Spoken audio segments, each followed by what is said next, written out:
Hello my Totodile family, welcome back to another episode of Totodile Tales. On today's episode, we are going to Fan Expo Vancouver.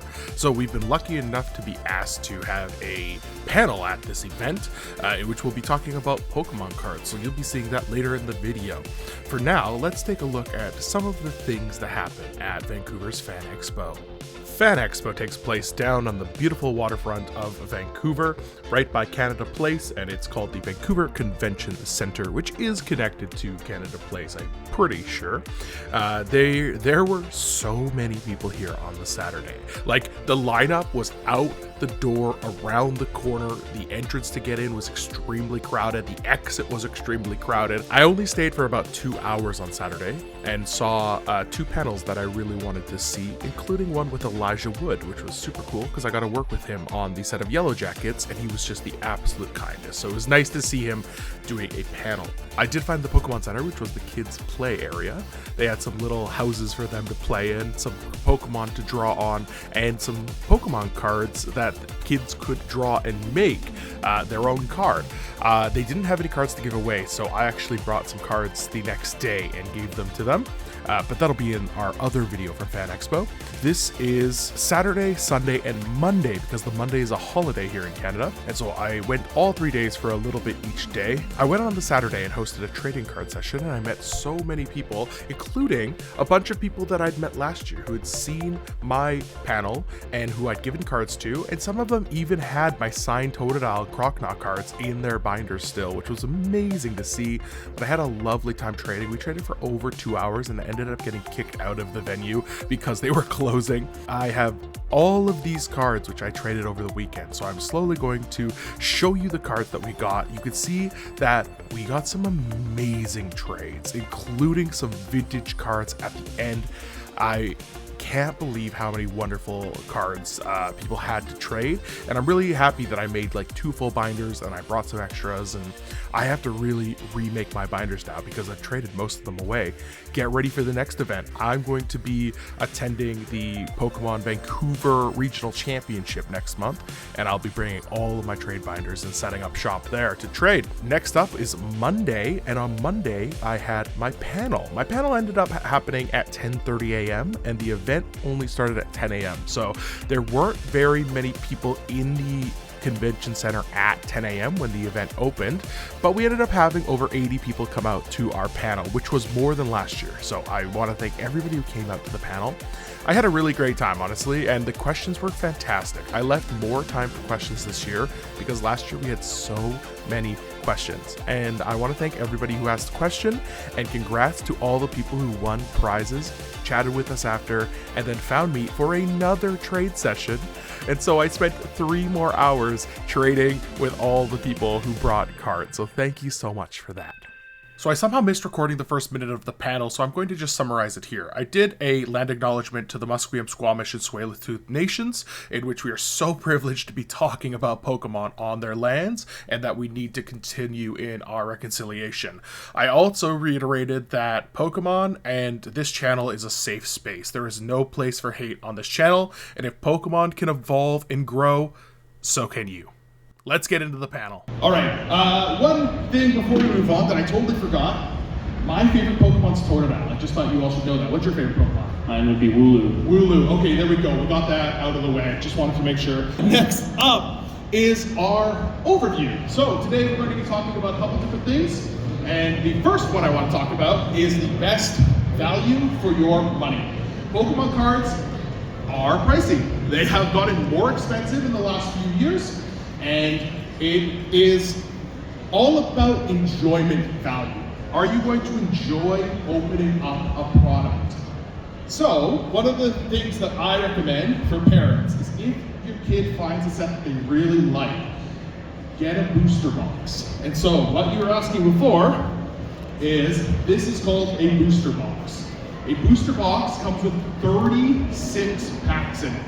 Now it is going to cost at regular value about $160, okay? But what I recommend to parents is to get a booster box of something your kid likes and then use them as prizes, rewards, or for a rainy day.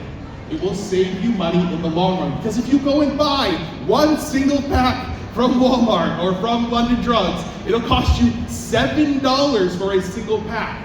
Now, if you break this down, it comes down to about $4, $4.50 per pack. So if you're looking to save money in your life, a booster box is your best option. Pokemon has also released a new product in the last year called a booster bundle. It comes with 6 packs and nothing else. So 6 packs, and it is a great value per dollar as well. Additionally, you'll want to take a look out for deals. Unfortunately, we don't get many deals here in Canada. I don't know if you've ever gone to any of these big box stores, there's never deals on Pokemon cards that they get in the States. So when there are deals, definitely take a look out. The one place that does do deals is Costco. So if you have a Costco membership, if you're able to go to Costco, Costco will get different Pokemon products. And don't fret if you don't get it right away, because Costco will always discount things. And so I don't know if you guys saw, back in October, they got a new product. It had 2 Pokeballs and a box in the middle called an ETB. And it was $70. And for $70, that's okay. It's a pretty good price. Just before Christmas, they dropped it down to $55. That one box in the middle is worth about $50. So you're getting the extra 2 Pokeballs for $5 on top of that. So take a look at Costco. It's a great option for Pokemon cards. The other one we were going to talk about was ETBs. ETBs are the square boxes you'll see. They're like square, well, not square, I guess rectangular. Kind of like a rectangle. Yeah, they're a little bit bigger. They're like this. The modern ones come with 9 packs, but they also come with a promo card. They come with sleeves, dividers, code card, and some other little things like dice and coins. So if you're looking for a product to start off, an ETB, an Elite Trainer Box, is a great way to go. All right, if you have any more questions about that, we will answer them at the end. Next up is long-term Pokemon card collection. So some of you now have been collecting for a whole year. You start to collect bigger and better cards. I see some nodding. Bigger and better cards. You've been sleeving those cards, making sure they're well protected in your binder. This is one of the things we always reiterate, especially to kids. Just putting a card in your binder doesn't keep it safe. You have to put other protection on it, like a sleeve. This is just a thin piece of plastic. These usually cost me $1 for 100. And it saves the cards and saves the edges on the cards so that they'll be worth more in the future.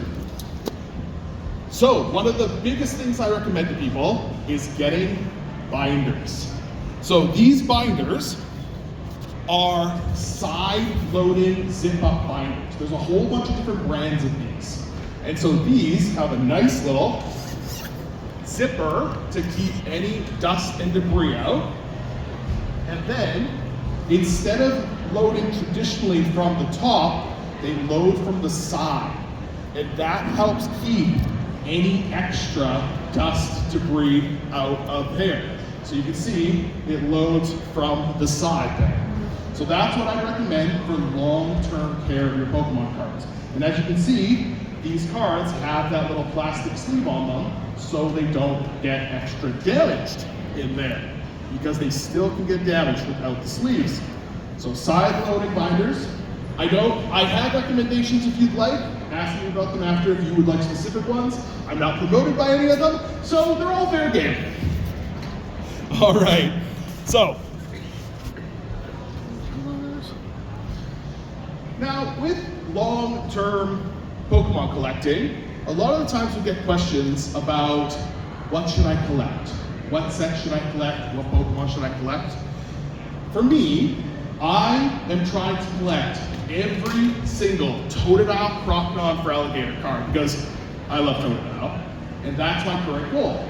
So anytime I get a chance to trade, I'm looking for Totodile, Crocodile for Alligator. Actually, in our trade session yesterday, I got a brand new one, and I'm super happy about it. Additionally, if there's certain sets that you really enjoy, look for cards in those sets. So you can look up online entire set lists. So this box right here is called Brilliant Stars. And Brilliant Stars has about 250 cards, and you can look online and see an entire set list of all those cards. And you can say, okay, we're going to focus on that set. And a lot of the cards in this set are very cheap. So you'll be able to trade for them or buy them very, very cheaply. And then there's always a couple cards that are worth a little bit of money that hopefully you can pull. But if you don't, one day you can trade for it or maybe ask for a gift or something. All right, next we're going to ask Nick all about playing Pokemon. So, Nick, take it away. Yeah, so has anyone here ever actually played a game of Pokemon cards? Wow, okay, that's a lot more than I thought. I've tried.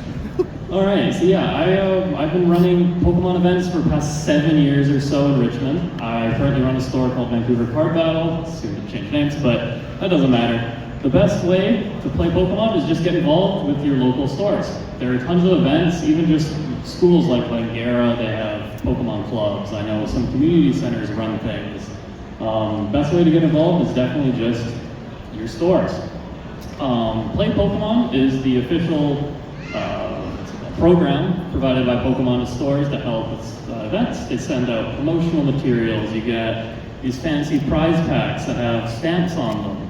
You got tons of cool play mats, like that champion mat you can win at quarterly league cups. That's one I won actually, it's really nice. And it's not just card games. So if you play Pokemon Go, if you play Pokemon video game, they have tons of events for all those as well. I run a bunch. We have regional championships. We have tons of cool events that happen every weekend in pretty much every city. So even if you're not from Vancouver or Richmond per se, there are tons of stores in Abbotsford, New West, Langley, pretty much anywhere I can name a good store for someone to go to. So competitive play, it's a little different. It's not just everyone playing together. A big part of it is age divisions. There's age divisions called the Junior, Senior, and Master Division, which are based on ages. Juniors being the youngest, Seniors being right in the middle, and then Masters being everyone else. The biggest division, generally speaking, is the Masters Division, just because of the sheer huge age group and just variance in players. You can compete at these kind of competitive events for championship points. If you get enough championship points, you qualify for the World Championships. Every year they're in a really cool location. Last year they were in Japan. This year they're going to be in Honolulu. I think it's Honolulu, Hawaii. Yeah. It's a really cool event and great experience for anyone, especially for kids, since it's just such a fun time for kids getting involved. And that's something you can work your way up to. You can go to these local tournaments, meet people who've gone to these events, see what they've done, and understand that they've had the opportunity to go to these other places, to these other countries. I had friends that went to Japan for the first time ever to go and play Pokemon, and Pokemon gives us that opportunity through Play Pokemon. Yeah, there's tons of great events for everything. So again, where to start? Your local game store is probably the best place to start. I know a ton that are super welcoming. They have little pre-constructed decks for new players to try out, promo cards and sleeves. You get really everything you need to play, or all you really need is a deck, dice, and sometimes a playmat. You don't even really need that. A deck and a dice, and that's all you really need. There are huge events happening end of March.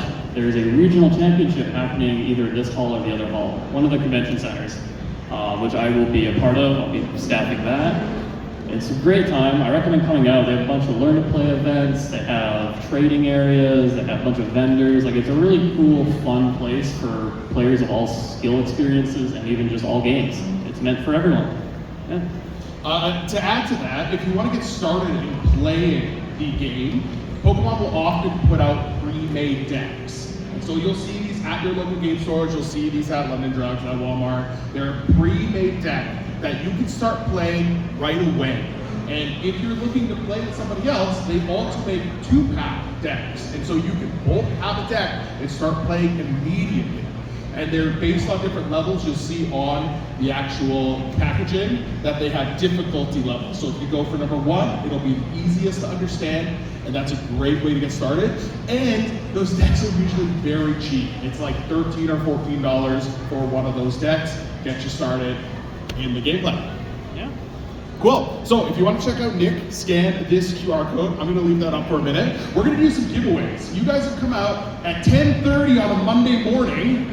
So we're going to give you some stuff for coming out today. So I have some Pokemon related questions, and I just want to see hands up when you think you know the answer.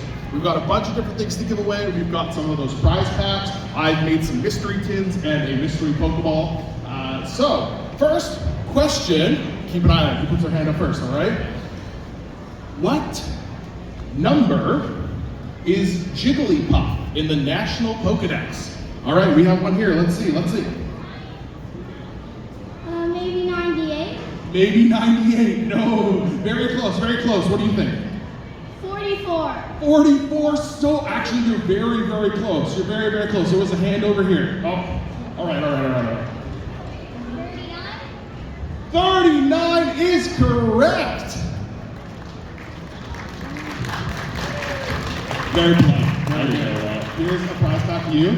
The only reason I know that is because it's my mom's favorite Pokemon. She loves Jigglypuff. And she always is like, oh, Jigglypuff, number 39. I'm like, how do you remember that? I barely remember that. All right, next up for another prize pack. What Pokemon type is Pachirisu? What Pokemon type is Pachirisu? All right, let me head up here. Type. No, good guess though. Do you want to try? Jungle type? Jungle type? No, very good. All right, there's one way back there. Poison? No, Patrick. Electric type. Electric type. Congratulations. There you go. Clap. There we go. I'm getting a workout in. All right, you run to the next one. All right. Next one, I'm gonna give away one of my mystery tins, because it's a little bit harder of a question. Who is the leader of Team Aqua? Oh, that one went up right away. That hand right up right away.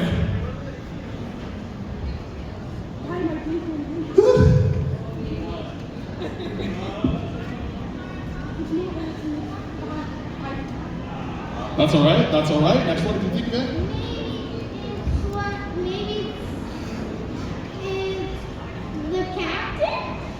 Captain? No, good try. There's one right at the back there. Archie is correct! Excellent work! All right. We'll do a little bit of an easier one for this tin here. How many evolutions are there? Oh, they're right in red there. Hand went up as fast as possible.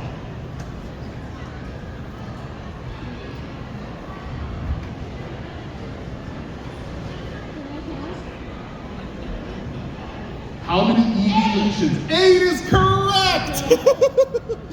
Very good. Polite clapping. All right. Do another prize pack.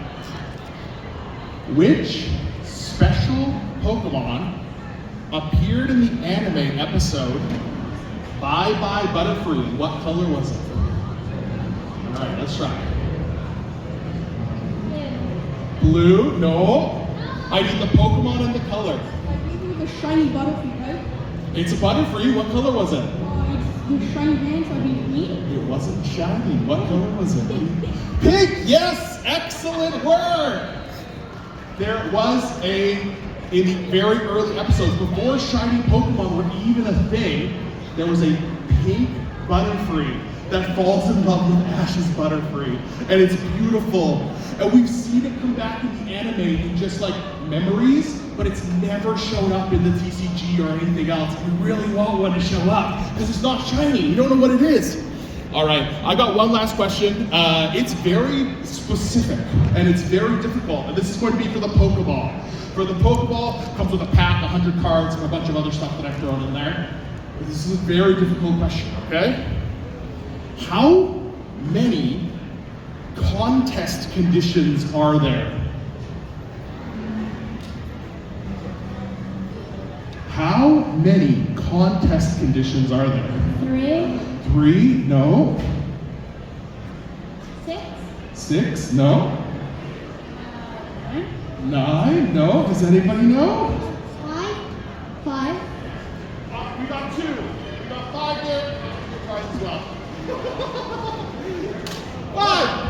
up politely. All right, everyone. So we are now going to answer your questions. If you have a question, we have a very lovely microphone set up right there. So if you'd like to come up to the mic, that would be awesome. All right, it's a little bit hot. He's got it. They've got it. Yeah.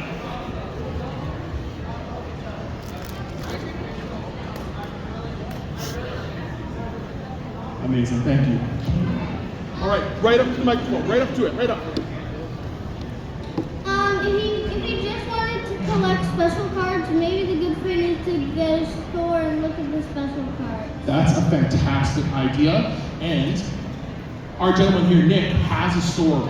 So if you look up his store, Vancouver Card Battle, he has a store and he has singles and all these other cards that you can look up if you're looking for specific cards. There are lots of other stores as well, so take a look in your area, okay? Next. What do the stars on the battle decks mean? What do the stars? At their bottom, they have like little stars. Is it the complexity rating? So how difficult it is? Do you know what the stars are? I think you're referring to like rarities. So like the 3 gold stars, sometimes there's a silver star. The card. No, like the battle decks. On battle decks. So I know on battle decks there is 1, 2, 3 spots. And if it's 1, it's an easy deck. If it's 2, it's a medium deck. And if it's 3, it's an advanced deck. So hopefully that's what you were looking for. How do you find if a card is fake or if it's a ditto? Two questions there. So there's lots of cards currently that are fake. We have to be aware of it. We talked about it last year, but looking at the front and the back of the card to see if the colors line up with regular cards is very important. So if you take a regular card and then a card you think may be fake and put them their backs up, the fake one usually has a light blue back and it's different than the real one. Additionally, if it's a rare card, if it's a shiny card, it usually has some texture to it. So there's tiny little ridges on the card that make it special. If it's fake, there will not be any texture on the card, okay? Now, there are some cards that don't have texture, but that's when you look at the back or look to anything else. As for Ditto, there is a specific set which I think you're referring to, which is Pokemon Go. And in Pokemon Go, there is 3 cards that you can get in the reverse slot. I think it's Bidoof, and then 2 others, I can't remember. And it's a peelable card. You can peel off the Bidoof, and there's a Ditto underneath. And it's just a little feature. If you want to figure out if it's a Ditto or not, make sure you're looking at the Pokemon Go set, and then look in the bottom corner. If it's a Ditto, there's a tiny little Ditto symbol on the bottom corner. Cool, thanks for your question. What Pokemon binders do you recommend? I use Gamegenic, is what it's called. So these are Gamegenic. As far as I know, very few people locally sell these, and so I usually buy from a store in Ontario. And these are my favorite. I have all of my collections in Gamegenic binders so that they all look the same. And I've got them up on my shelf. So that's what I recommend. There is also companies like VaultX and Yeah, they're similar ones to these built by Ultra Pro. Those are the ones I use. They're really nice. You can get ones with cool Pokemon designs on them. They're really good, like the Zip Up Ultra Pro ones. Ultra Pro is also a great company. They make a lot of the sleeves. Like these sleeves I use are Ultra Pro. They have a lot of really high quality stuff. Thanks for your question. How do you exactly play the game? How do you play the game? Well, you have to start by getting a deck. So you can either look up online how to build a deck, you can buy a starter deck, or you can go to an event like Nick hosts and learn how to play with other people. There's lots of people there who are willing to teach you, and bring your friends, bring your family. The best thing you can do is to play along with your child. So if they want to learn how to play the game, playing with them is incredible. And I've gone out to mixed events before, and there are a whole bunch of parent and child teams that go and play at these events. Even to the point that some of them have grown up and they still go and they play Pokemon together. And they go to tournaments and they do these things that they've done for a very long time, and it's a great way to connect. Usually, why does grading cards make them more valuable? Okay, so I actually realized like 40 seconds ago that I forgot to talk about grading. So let me just cover it quickly. Grading cards is the process of sending off a card to a grading company, usually in the United States, in which they determine the quality of the card. They have 4 different factors which determine a card's grade. And the grade can be out of 10. A 10 is what you want. A 10 is a pristine, perfect card, and that's what people want in their collection. So, to your question, people will know the exact quality of this card just by looking at that little number right there. And that makes it more valuable because people want these to display in their collections.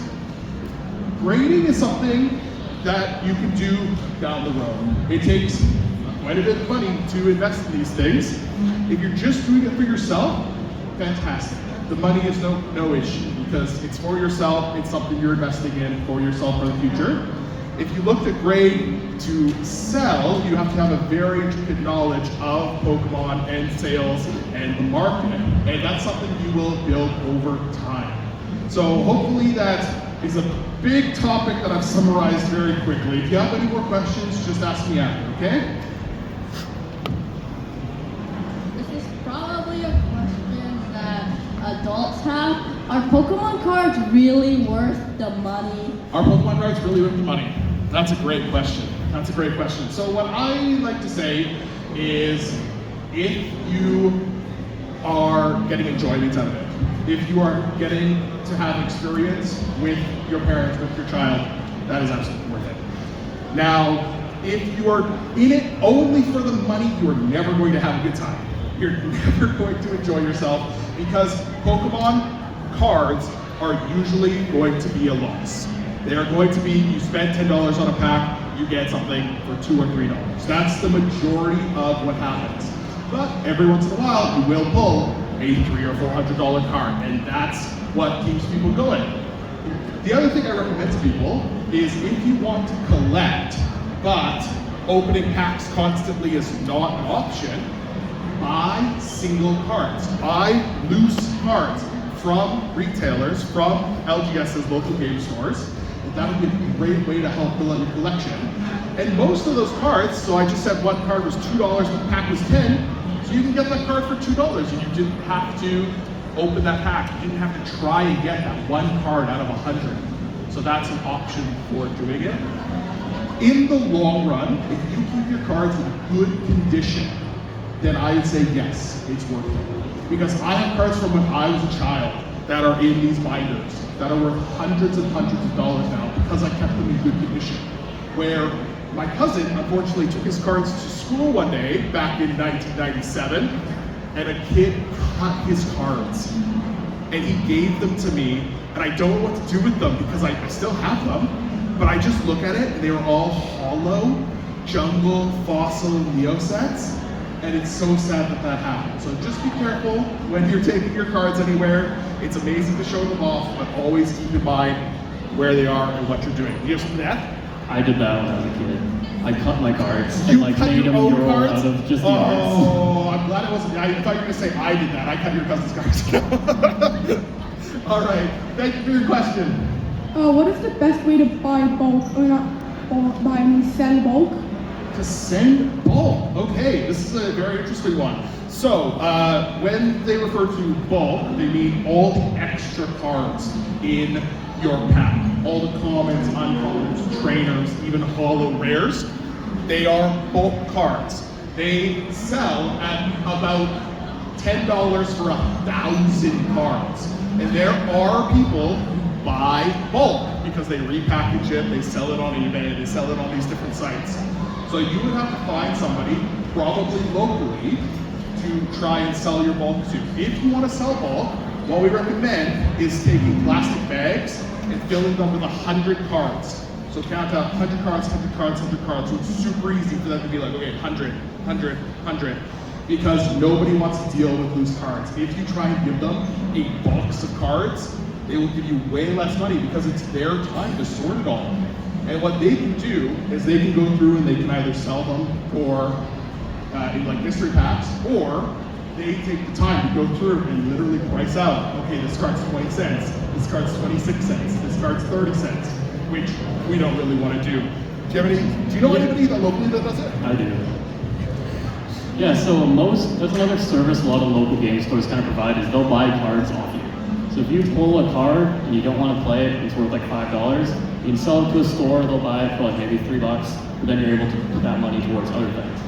I know I buy bulk, I know Magic Stronghold buys bulk, there's a store in Burnaby, or in Richmond, it's up to you really wherever you want to go. I think we both have exactly the same rate for buying bulk, but there's a bunch of local game stores that probably take your bulk off there. That's perfect. So there you go. You got a couple options. Thanks for the question. If you collect Pokemon, I suggest you collect Megas. They're usually a lot of money. Megas are a great idea. So there's a whole bunch of different versions of cards. So what he's referring to is Mega Pokemon. There are also Vs, EXs, GXs. You'll hear your kids talk about these things. They're just a type of rarity, basically, when it comes to cards. So Megas, great option, and Megas are actually getting older now, so it would be a good idea to hang on to some of them because people realize that they want those cards for their collections and they don't have them, and then you have it to sell them. Do you have a favorite Mega? Oh, that's a nice sweet one. That's a really good one, actually. That's awesome. Thank you for your question. How do you keep the cards clean from getting dirty if you open them and you don't have your binder nearby? For sure.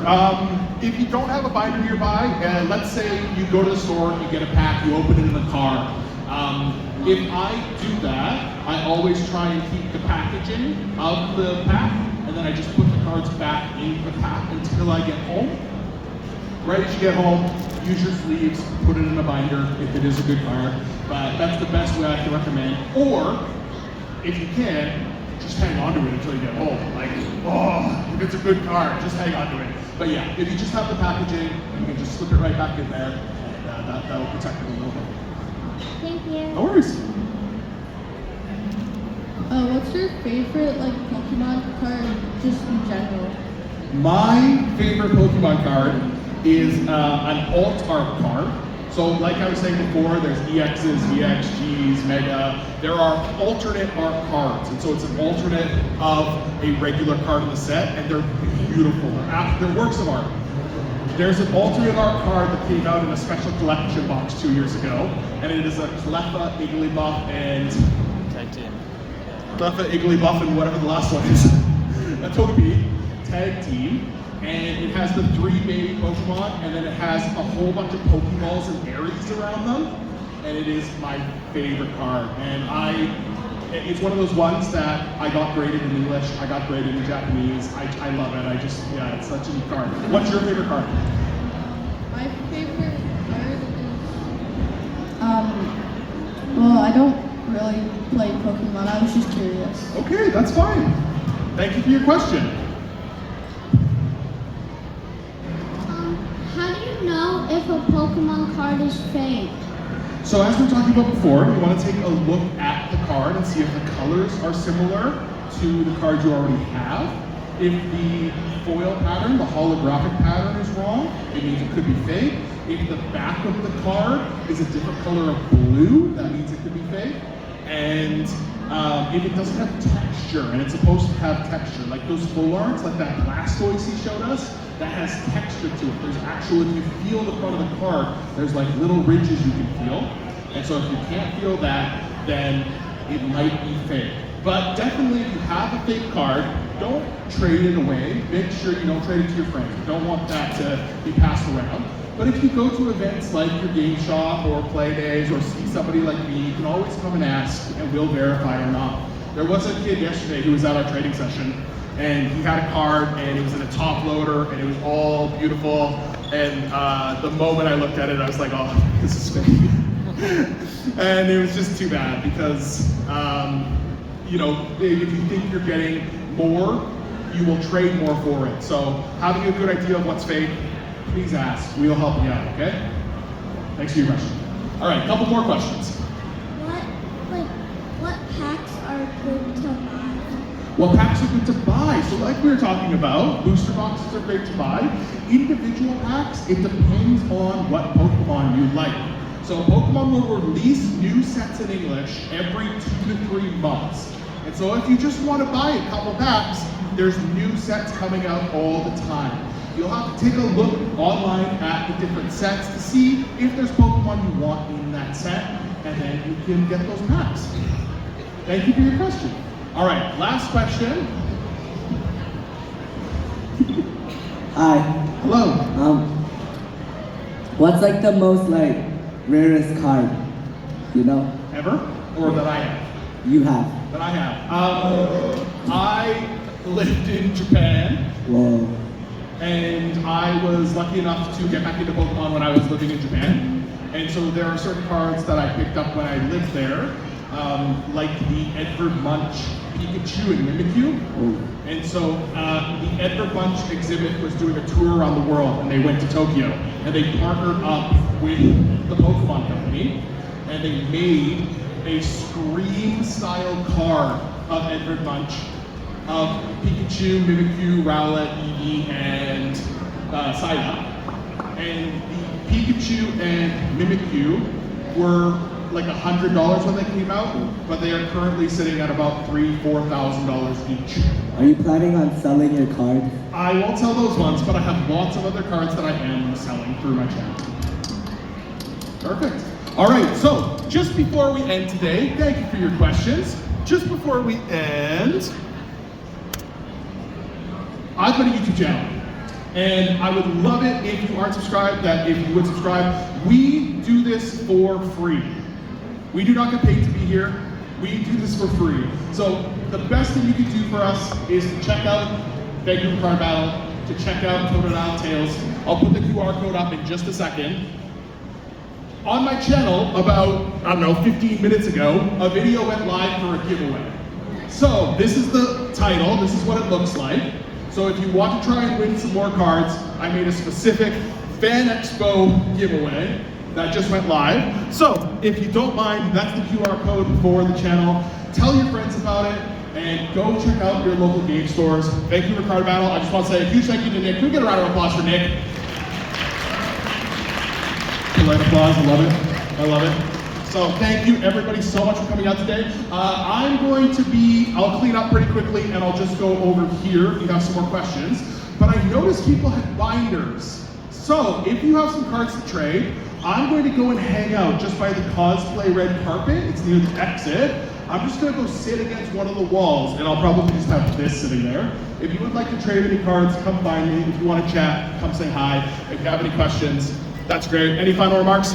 Let's have a huge round of applause for Blair, our great host. Perfect. All right, everybody, enjoy the rest of Fan Expo. Have a lovely day and keep enjoying collecting Pokemon. All right, my Totodile family, that was the end of Fan Expo. I hope you enjoyed that. I had a wonderful time meeting all of you. To anybody who was there that I met, hello, welcome to the channel. Make sure to tell your friends about it. That's the way these channels spread. Liking, commenting, subscribing, telling your friends. So if you want to see more of this type of stuff, definitely go check out some of the other videos. I have graded card videos. I have a video from last year from Fan Expo. Additionally, I have a video where I battle other people who were at Fan Expo. I brought some cards and we did some pack battles. So that is on the channel as well. I will see you later, alligators.